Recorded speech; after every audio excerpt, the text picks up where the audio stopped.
اعوذ باللہ من الشیطان الرجیم بسم اللہ الرحمن الرحیم وَإِذْ أَخَذَ اللَّهُ، اور اس وقت کو یاد کیجئے کہ جب اخذ لیا اللہ تعالیٰ نے میثاق کا پختہ وعدہ، پکا وعدہ، الذین، ان لوگوں سے، اوت الکتاب، جن کو کتاب دی گئی، یعنی اہل کتاب یہود و نصارہ سے اللہ تعالیٰ نے پختہ وعدہ دیا اس بات کا کہ لتبیننہ، البتہ تم ضرور بالضرور بیان کرو گے، وضاحت کرو گے اس کتاب کی، للناس کی، لوگوں کے لیے، ولا تکتمونہ، اور تم اس کو چھپاؤ گے نہیں، فنبذوہ، پس انہوں نے پھینک دیا اس کو، وراء ظہورہم، اپنے پس پشت پیٹھ کے پیچھے پھینک دیا، واشتروا بہ ثمنا قلیلا، اور خریدا اس کتاب کے ذریعے تھوڑی سی دولت، تھوڑی سی قیمت، فبئس ما یشترون، پس بہت برا ہے، بری چیز ہے جو انہوں نے خریدی۔ سپارہ نمبر 4 ہے سورہ آل عمران، یہ قرآن پاک کی تیسری صورت ہے، آیت نمبر 187 اور درس نمبر 3 ہے۔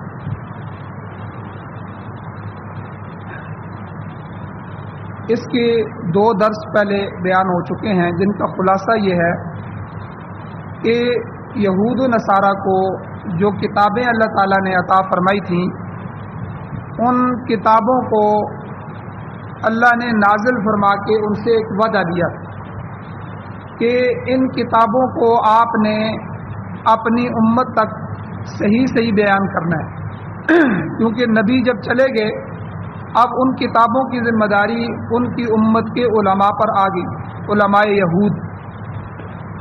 اب اللہ تعالیٰ نے ان سے کہا کہ یہ تم نے وعدہ کرنا ہے کہ اس کتاب کے اندر جتنی بھی میرے نبی کی صفات ہیں، میرے نبی کے اخلاق ہیں، نبی علیہ الصلوۃ والسلام کی جو چیزیں اور جو احکام بیان ہوئے ہیں وہ تم نے آگے بیان کرنے ہیں۔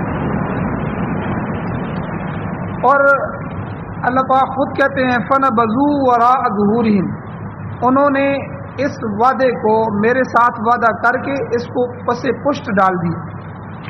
آپ اندازہ لگائیں کہ ہم دنیا میں کسی سے وعدہ کر لیتے ہیں کہ یہ کام میں ضرور کروں گا، میں وعدہ کرتا ہوں، ہم اس کو کتنا نبھانے کی کوشش کرتے ہیں، اور اگر ہم وعدہ کر کے اس کام کو نہ کریں تو دنیا میں کتنا برا سمجھا جاتا ہے۔ اور پھر اللہ سے وعدہ کرنا، اور پھر اللہ سے وعدہ کر کے اللہ کے وعدے کو توڑ دینا اور پس پشت ڈالنا، یہ کتنا بڑا گناہ ہے۔ تو اللہ کہتے ہیں فَنَبَذُوهُ وَرَاءَ ظُهُورِهِمْ، انہوں نے اس وعدے کو پس پشت ڈال دیا، اہمیت ہی نہیں دی۔ اور پھر اللہ تعالیٰ نے وہ وجہ بھی بیان فرمائی کہ آخر انہوں نے یہ کام کیوں کیا۔ اللہ کہتے ہیں غرض فاسد، ایسی غرض، ایسی لالچ اور ایسی وجہ ان کے اندر ہے کہ اگر ہم قرآن پر ایمان لائیں گے اور حضور خاتم النبیین صلی اللہ علیہ وسلم کو رسول مان لیں گے تو پھر ہماری ساری چودراہٹ ختم ہو جائے گی، پھر ہم کھائیں گے کہاں سے؟ اور یہ پیچھے گزر چکا ہے کہ اسی سورہ آل عمران کی پہلی آیتیں کہ جو نجران کا عیسائیوں کا وفد آیا تھا حضور علیہ الصلوۃ والسلام کے پاس بحث و مباحثہ، مناظرہ کرنے کے لیے اور جو ہے بات چیت کرنے کے لیے، تو اس میں جو ان کا بڑے عالم تھے، 2-3 علماء تھے ان کے عیسائیوں کے، تو ان کا ایک بھائی بھی ساتھ تھا۔ اب جب اس عالم کو ٹھوکر لگی تو اس نے کچھ الفاظ ایسے کہے کہ بھائی نے کہا کہ دیکھو تم محمد صلی اللہ علیہ وسلم پر ایمان بھی نہیں لاتے اور ان کی وجہ سے تم دعا بھی کر رہے ہو، تو یہ کیا بات ہے، مجھے صحیح بات بتاؤ۔ تو اس عالم نے کہا کہ دیکھو ہماری کتابوں میں اس نبی آخر الزمان کی ساری نشانیاں لکھی ہوئی ہیں، یہ وہی نبی ہیں جنہوں نے آنا تھا، لیکن مسئلہ یہ ہے۔ پھر بھائی نے پوچھا کہ آپ پھر ان پر ایمان کیوں نہیں لاتے، آپ بس مباحثہ کرنے کے لیے جا رہے ہیں، مناظرہ کرنے کے لیے جا رہے ہیں؟ تو اس نے کہا کہ اصل میں عیسائیوں نے ہمیں گرجے بنا کے دیے اور بڑے بڑے گھر بنا کے دیے، بہت ساری سہولتیں بادشاہوں نے ہمیں دی ہوئی ہیں، اگر ہم محمد صلی اللہ علیہ وسلم پر ایمان لے آتے ہیں تو یہ ساری چیزیں ہم سے چلی جائیں گی. تو یعنی دنیا کی لالچ میں اس غرض فاسد کی وجہ سے حضور پر ایمان نہیں لائے. تو یہ وہ غرض فاسد تھی. اب آج کے درس میں کہ یہ جو آخری امت ہے ہماری امت حضور علیہ السلام کی، نبی علیہ الصلوۃ والسلام نے حدیث مبارکہ میں فرمایا کہ یہود کے اور پہلی امتوں کے 72 فرقے تھے اور میری امت کے 73 فرقے ہوں.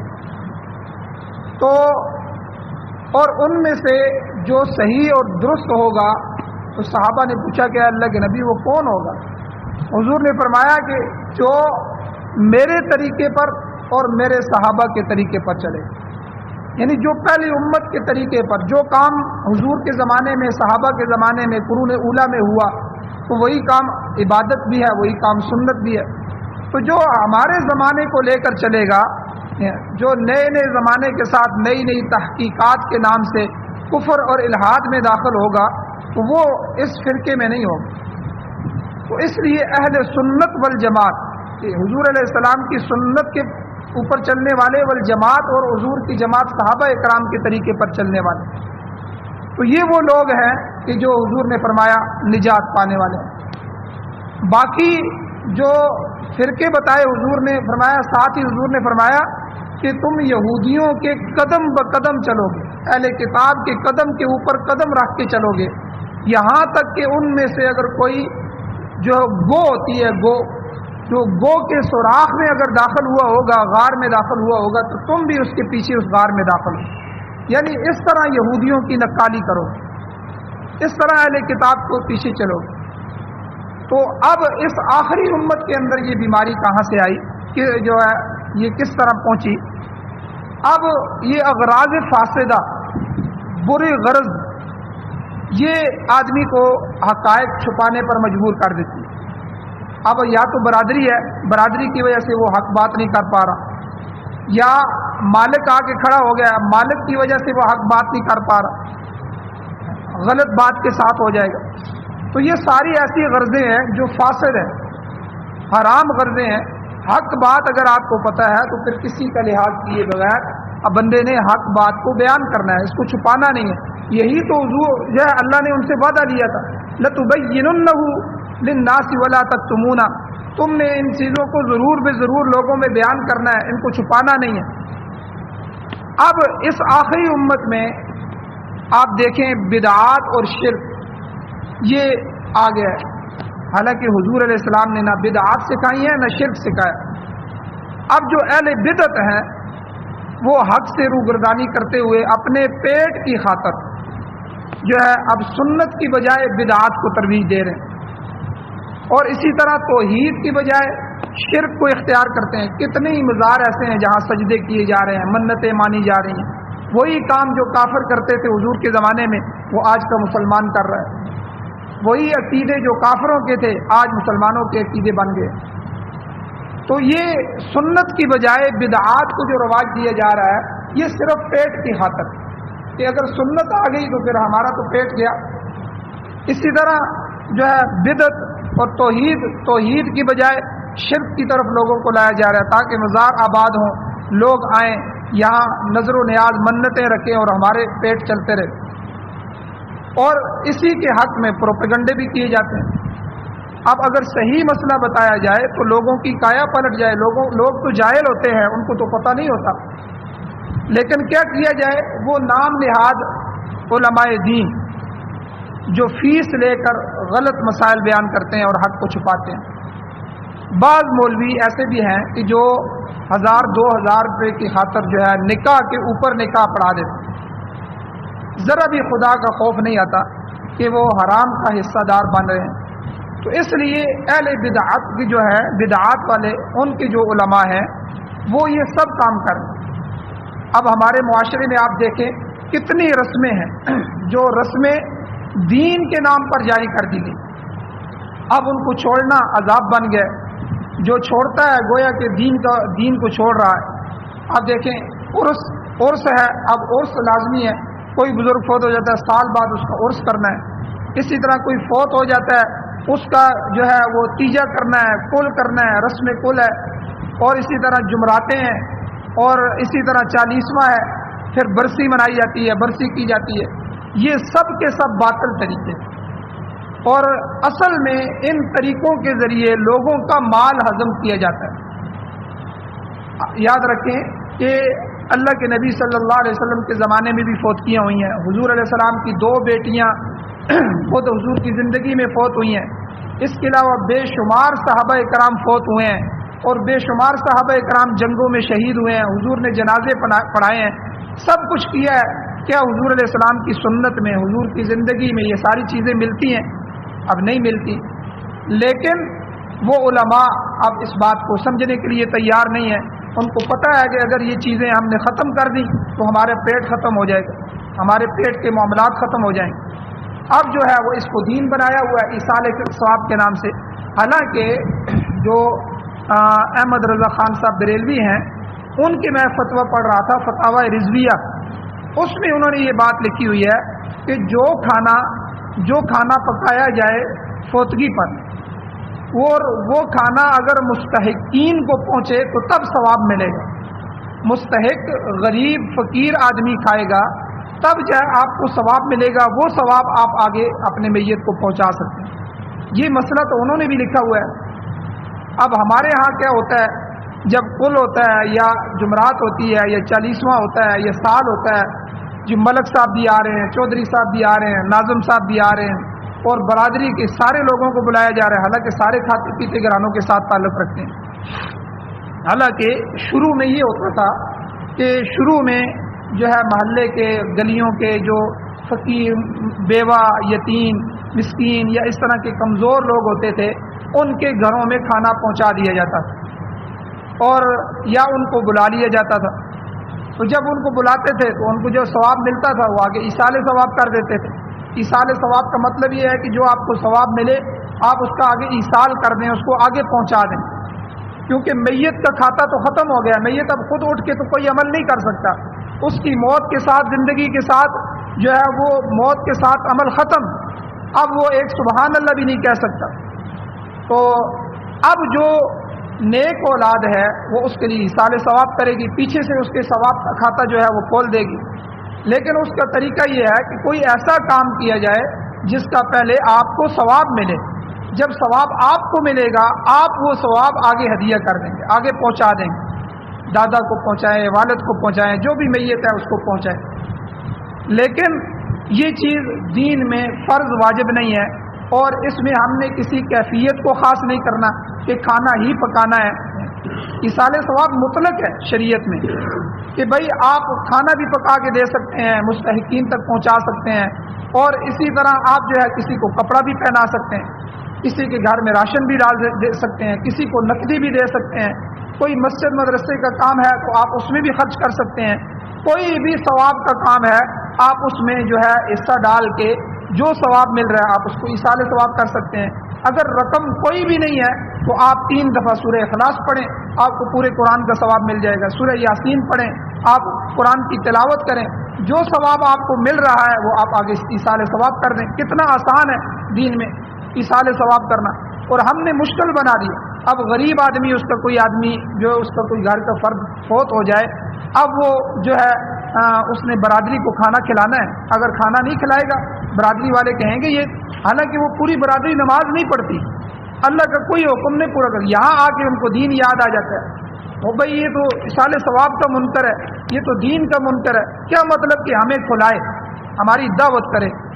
ان کو اپنے پیٹ کی پڑی ہوئی ہے، اس کا میت فوت ہوا ہے، اس کے والد فوت ہو گیا ہے، اس کے گھر میں غمی آ گئی ہے، ان کو اپنے کھانے کی پڑی ہوئی، کتنی بے غیرتی کی بات ہے۔ تو بہرحال جو ہے یہ ساری رسمیں ہیں، دین کے اندر آسانی ہے، یاد رکھیں دین میں کوئی مشکل نہیں ہے۔ اب جو ہے وہ ایک جمعرات جو ہے وہ 20, 25, 30 ہزار روپے کا خرچہ ہے، اب غریب آدمی ان کو کھلا لے گا، بعد میں جو ہے وہ کہاں سے کمیٹیاں ڈال کے جو ہے وہ اپنے گھر کے جو قرضے ہیں وہ ختم کرے گا۔ اس لیے اسلام نے ان رسومات کو، اسلام کے اندر کوئی حصہ نہیں، لیکن وہ باطل علماء اب وہ اس کو ختم نہیں ہونے دیتے، لوگوں کو سمجھنے نہیں دیتے۔ اب دراصل ان تمام ذرائع کے ذریعے جو ہے وہ لوگوں کا مال ہضم کیا جاتا ہے۔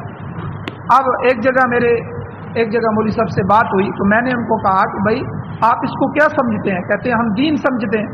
میں نے کہا دین میں جو ہے وہ جتنے بھی احکام ہیں ان کا حکم مقرر ہے کہ یہ چیز سنت ہے۔ مثال کے طور پہ نماز ہے، نماز میں یہ 4 فرض ہیں، یہ 4 سنتیں ہیں، یہ وطر ہے، یہ نفل ہے، درجے متعین ہے کہ یہ نماز کس درجے کی ہے۔ اسی طرح حکم متعین ہے، حج فرض ہے، حج فرض درجے کا ہے، یہ کچھ چیزیں واجبات کے درجے کی ہیں، کچھ سنت کے، عقیقہ سنت ہے، عقیقہ آپ کریں یہ سنت کے درجے میں، ہر چیز کا درجہ متعین ہے۔ آپ بتائیں کہ یہ تیجہ جو ہے، جمعرات جو ہے، یہ 40ویں جو ہے، یہ کس درجے میں آتی ہیں؟ دین کا کس درجہ ہے؟ اگر یہ فرض ہے تو پھر یہ فرض صحابہ نے اور حضور نے کیوں نہیں ادا کیا؟ یہ پہلی امت نے یہ فرض کیوں نہیں ادا کیا؟ اگر سنت ہے تو اس کے لیے حضور کی زندگی سے دلیل دو۔ اب یہ ساری چیزیں ان کو سمجھ آتی ہیں لیکن لوگوں کو سمجھانے کے لیے تیار نہیں۔ اور اسی طرح اب دیکھیں اخبار میں جب اشتہار دیا جاتا ہے کہ فلاں کا رسم کل ہوگا، رسم کل ساتھ لکھتے ہیں، یہ ہمت نہیں کرتے کہ اس کو سنت کل لکھیں، رسم چیلم ادا کیا جائے گا۔ تو اب رسم چیلم کیوں لکھتے ہیں آپ؟ اگر اس کو دین سمجھتے ہیں تو دین کا حصہ لکھیں، سنت چیلم لکھیں یا فرض چیلم لکھیں، لیکن نہیں لکھیں گے رسم چیلم، یعنی ہمارے زمانے کی یہ ایک رسم ہے۔ تو بہرحال اللہ تعالی ہمیں ہدایت نصیب فرمائے۔ تو یہ سارے باطل طریقے ہیں جن کے ذریعے لوگوں کا مال ہضم، یہ آخری امت کی بیماریاں ہیں کہ سنت سے دور، سنت کی جگہ بدعات کا رواج ہے۔ توحید آپ دیکھیں، توحید کا بیڑا غرق کر کے رکھ دیا، اور جو ہے در پہ جو ہے لوگوں کو جھکایا جا رہا ہے۔ چھوٹا سا کوئی آدمی ان کا کوئی ملنگ مر گیا ہے، اب ملنگ کا جو ہے مزار بنا لیتے ہیں، ساری دنیا آ کے اس پہ حاجتیں مانگ رہی، یہ پہنچی ہوئی سرکار ہے، یہ ہماری حاجتیں پوری کریں گے، ہم جا کر جو ہے فلاں کام اس مزار پہ کریں گے تو فلاں بیماری درست ہو جائے گی۔ اب وہ کام جو حضور نے اللہ سے سکھلایا کہ بھائی جب آپ پر کوئی آفت آ جائے، کوئی تکلیف آ جائے تو نماز کی طرف متوجہ ہو جائے، اللہ کی طرف متوجہ ہو جائے۔ حدیث میں آتا ہے کہ ذرا سی ہوا تیز چلتی، یعنی طوفان کو بعد میں آتا ہے، ہوا تیز چلنا شروع ہوتی، حضور فوراً مسجد میں آ جاتے، فوراً جو ہے نوافل پڑھنا شروع کر دیتے، اللہ کی طرف متوجہ ہو جاتے۔ کہ یہ ساری زمینیں، یہ ساری ہوائیں، یہ سورج، یہ چاند، یہ سارا نظام اللہ کے قبضے میں ہے، کہیں یہ جو ہے کہیں ایسا نہ ہو جائے سورج گرہن ہو جاتا، چاند گرہن ہو جاتا۔ حضور علیہ السلام نے نماز سکھائی ہے، صلاۃ کسوف ہے، صلاۃ خسوف ہے، بارش نہ ہو رہی ہو تو حضور نے نماز سکھائی ہے، نماز استسقاء ہے، اللہ سے مانگو۔ یعنی ہر موقع پہ حضور یہ سکھا رہے ہیں کہ کوئی پریشانی آ رہی ہے، کوئی مصیبت آ رہی ہے، اللہ کے در پہ آ جاؤ، اللہ سے مانگنا شروع کر دو، انفرادی طور پہ مانگو، اجتماعی طور پہ اللہ سے مانگو، توبہ کرو، استغفار کرو، اللہ کے در پہ آ جاؤ، اللہ کا دروازہ نہ چھوڑو۔ اور یہاں کیا ہے جی، فلاں بابے کی جو زیارت ہے اس میں چلے جاؤ، یہ مسئلہ تمہارا حل ہو جائے گا، فلاں جگہ جا کے دھاگا باندھ کے آ جاؤ، ٹھیک ہے، فلاں جگہ کے مزار کا جو تیل ہے وہ تیل وہاں دیتے ہیں، وہ جا کے مل لو، تمہیں شفا حاصل ہو جائے گی۔ بھئی یہ سارا کا سارا شرک ہے، یاد رکھیں، یہ اللہ کی ذات کے ساتھ۔ اب یہ شفائیں، یہ درستگیاں، یہ صحت، یہ تو اللہ کے خزانے سے ملنے والی چیز تھی جو اللہ سے مانگنے کے لیے ہمیں حکم دیا گیا تھا، اب جو ہے یہ ساری کی ساری مخلوق سے مانگا جا رہا ہے۔ تو اس لیے، اور اسی طرح آپ دیکھیں کہ قبروں پر چادریں چڑھائی جا رہی ہیں۔ اب قبر پر چادر کی کیا ضرورت ہے؟ قبر والے کو اس چادر کا کوئی فائدہ ہے؟ کسی طرح کا کوئی فائدہ قبر والے کو چادر کا ہو؟ وہ تو اندر جا چکا ہے، اگر وہ نیک ہے تو اللہ تعالیٰ نے اس کے لیے جنت کی چادریں، جنت کی کھڑکیاں، جنت کی خوشبوئیں، جنت کے جو ہے بندوبست کر دیے، اس کو ان جو ہے حقیر سی چادروں کی کیا ضرورت؟ اور اگر وہ برا ہے تو اوپر آپ جتنا مرضی اے سی لگا دیں، جتنا مرضی چادریں کریں، جتنا مرضی اس کو غسل دیں، لیکن نیچے جہنم کی کھڑکیاں کھلی ہوئی۔ وہ تو آدمی کا عمل اس کے ساتھ جا رہا ہے، اچھا عمل ہے تو اچھا بندوبست ہے، برا عمل ہے تو برا بندوبست ہے۔ اب حضور علیہ الصلوۃ والسلام کی سنت کے خلاف آپ دیکھیں قبروں پر چادریں چڑھائی جا رہی ہیں، گنبد بنائے جا رہے ہیں، حالانکہ حدیث میں آتا ہے حضور علیہ السلام کی جو فرمان ہے اس کی کھلی خلاف ورزی ہے۔ حضور علیہ السلام نے فرمایا لا تجسسوا، قبروں پر پکی اینٹ نہ لگاؤ۔ اب دیکھیں کتنا واضح فرمان، چونا اور سیمٹ جو ہے یہ قبر پر مت لگاؤ۔ مگر آج عالیشان قسم کے گنبد بنائے جا رہے ہیں۔ یہ کہاں کا دین ہے؟ آج کون ہے جو انہیں دین کا اصل مسئلہ بتائے اور کون ہے جو اس پر عمل کرے؟ آپ دیکھیں جن بزرگوں کا ہم نام لیتے ہیں، حضرت خواجہ معین الدین چشتی رحمۃ اللہ علیہ اجمیر شریف والے، یہ اللہ کے بہت بڑے ولی گزرے ہیں، اور بعض روایات میں آتا ہے کہ یہ 3 دن میں قرآن ختم کرتے تھے، 3 دن میں پورا قرآن پڑھتے تھے، ان کی عادت تھی۔ نماز کے پابند، سنت کے پابند یہ لوگ گزرے ہیں۔ اب چونکہ یہ فوت ہو گئے، اب ان کے فوتگی کے بعد ان کا بہت بڑا دربار بنا دیا، لیکن ان کی جو اصل تعلیم ہے، اب شیخ عبد القادر جیلانی رحمۃ اللہ علیہ کی جو کتابیں ہیں، آپ ان کتابوں کو دیکھیں تو آپ حیران رہ جائیں گے۔ توحید کا جو درس انہوں نے دیا، باقی جو ہے کسی نے نہیں دیا۔ اور اسی طرح جو ہے آپ دیکھیں خواجہ معین الدین چشتی رحمۃ اللہ علیہ کے جو ملفوظات لکھے ہوئے ہیں، ان میں ایک ملفوظ یہ بھی موجود ہے، یا ان کی کتابوں میں یہ ملفوظ موجود ہے۔ کسی نے آ کے ان سے پوچھا، دریافت کیا کہ حضرت میں آپ سے ایک مسئلہ پوچھتا ہوں، بعض اوقات بارش کی وجہ سے قبر کی مٹی ضائع ہو جاتی ہے، بارشیں ہوتی ہیں، ظاہر بات ہے قبر کچی ہوتی ہے تو مٹی اوپر سے اترتی رہتی ہے، تو آپ سے یہ مسئلہ پوچھنا ہے کیا ہم اس قبر کو پختہ کر سکتے ہیں، پکا کر سکتے ہیں؟ تو آپ نے فرمایا کہ نہیں، قبر جتنی بوسیدہ ہوگی، قبر جتنی پرانی ہوگی، اس پر اللہ کی رحمت اتنی ہی زیادہ برسے گی۔ آپ دیکھیں یہ خواجہ معین الدین چشتی رحمۃ اللہ علیہ کا ملفوظ ہے، ان کی جو ملفوظات انہوں نے فرمائے ہیں، ان کے ملفوظات جمع کیے گئے ہیں، اس میں لکھا ہوا ہے یہ۔ اب جو ہی وہ فوت ہو رہے ہیں، آپ دیکھ رہے ہیں تو اب سید علی اجویری رحمۃ اللہ علیہ اور خواجہ معین الدین چشتی، یہ وہ حضرات تھے جنہوں نے اپنی زندگی میں ایک جھونپڑی تک نہیں بنائی، اتنے اللہ والے لوگ تھے، لیکن ان کی قبروں کو کتنا عالیشان اور پختہ کیا جا رہا ہے، پختہ تعمیریں کی گئی ہیں۔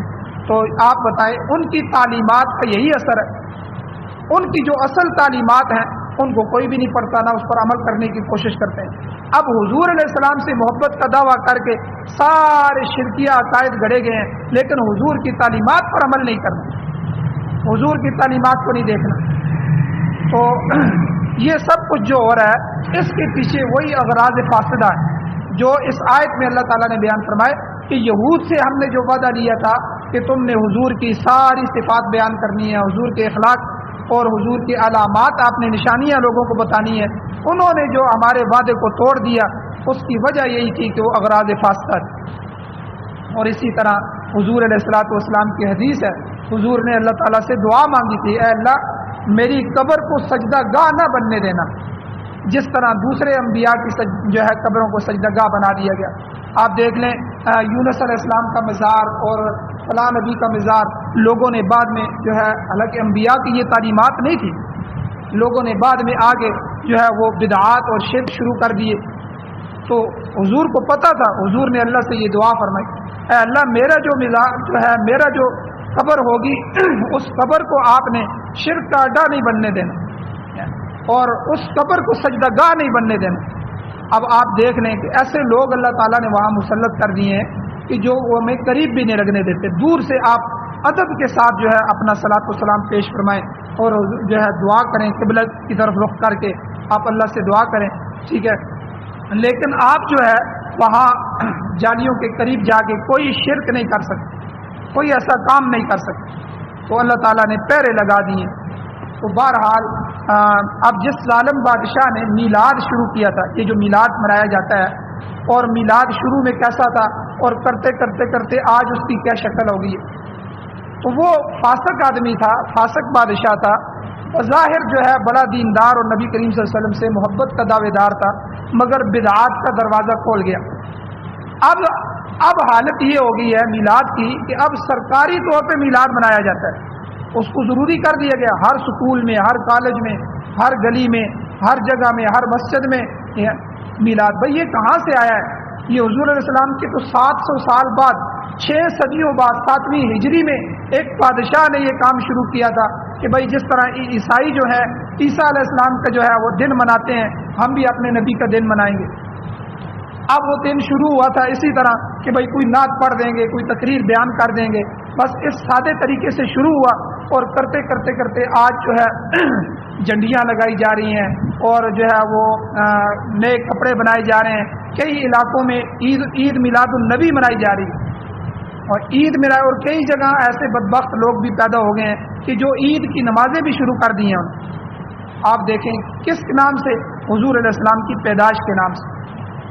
اور صبح کے وقت 4 بجے حضور کی پیدائش ہوئی، اب حضور علیہ السلام جو بچہ، ایک اونٹنی لی جاتی ہے، اونٹنی پر جو ہے نومولود بچہ نکالا جاتا ہے کہ یہ گویا کہ حضور پیدا ہو رہے ہیں۔ آپ دیکھیں یہ امت کس دروازے پہ پہنچ گئی اور شرک اور بدعات کے کن حدوں تک پہنچ گئی۔ تو بہرحال جن چیزوں سے اللہ اور اس کے رسول کی محبت پیدا ہوتی ہے، اب وہ چیزیں باقی نہیں رہی۔ تمام جو چیزیں فرائض تھے، سنتیں تھی، مستحبات تھے، اس کو ہم نے چھوڑ دیا اور انہی چیزوں کو ہم نے اصل بنا لیا۔ اور حالانکہ حضور نبی علیہ الصلوۃ والسلام نے خود فرمایا، حضور کی حدیث ہے، حضور نے فرمایا من احب سنتی فقد احبنی، جس نے میری سنت سے محبت کی اس نے مجھ سے محبت کی، جو میرے طریقے سے محبت کرے گا اور وہ مجھ سے محبت کرے گا۔ اور بدعت کے بارے میں حضور نے فرمایا کہ جس نے دین میں کوئی نئی چیز ایجاد کی تو گویا کہ اس کے لیے جہنم واجب ہوگی، کیونکہ بدعت جو ہے وہ دین کے نام سے شروع کی جاتی ہے۔ اب اسی لیے یہودیوں والا جو کتمان حق کی بیماری ہے وہ مسلمانوں کے ان بدعتی علماء کے اندر بھی پائی جاتی ہے۔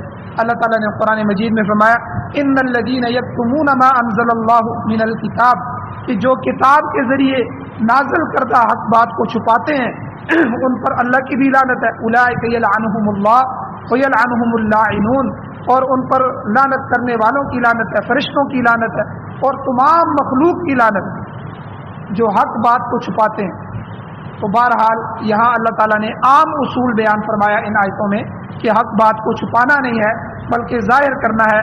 ہاں بعض باتیں ایسی ہوتی ہیں کہ جو وقتی طور پر فتنے کا خدشہ ہوتا ہے تو ان کو طریقے کے ذریعے بیان کیا جاتا ہے، تو اسی طرح کچھ اور احکامات ہوتے ہیں۔ تو بہرحال حقیر دنیا، آخری بات اللہ تعالیٰ نے فرمائی کہ ایک وجہ یہ بھی تھی کہ یہ اس کتاب کے ذریعے حقیر دنیا کے طالب تھے، واشتروا به ثمنا قلیلا، اللہ کہتے ہیں کتاب کے بدلے میں انہوں نے دنیا کا حقیر مال خریدا، چند تکوں کی خاطر دین کو بیچ ڈالا اور حقیقت کے بدلے گمراہی کو لے لیا، توحید کی جگہ بدعات اور شرکیہ افعال کو رائج کیا۔